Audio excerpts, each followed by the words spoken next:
بالاخره کالسکه مسافرتی بخریم یا مبله؟ از وزن کالسکه ها شروع کنم. کالسکه مسافرتی وزن کلیش 4 تا 6 کیلوه. حالا بسته به مدلی که انتخاب می‌کنید. کالسکه شهری یا مبله وزنشون تقریبا 10-12 کیلوه. این یکی از اصلی ترین مورداست.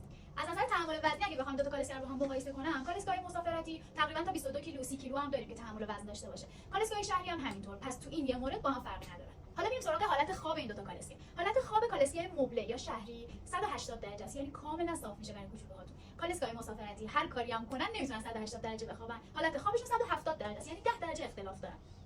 یکی از موردایی که خیلی مامانا دنبالشن رو این قضیه خیلی مانور میدن اینه که رو به مادر بشه کالسکه که میخوام بگیرن، که یکی از نکات مثبت کالسکه شهری اینه که رو به مادر میشه به راحتی. کالسکه مسافرتی هیچ کدومش رو به مادر نمیشن.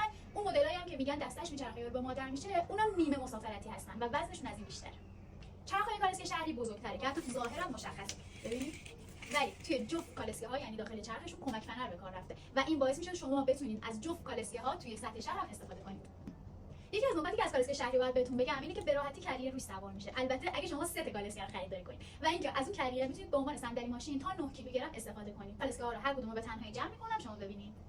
جمع‌شوی کالسکه های شهری به این صورته که شما اول باید سیتش رو جدا کنید به تنهایی،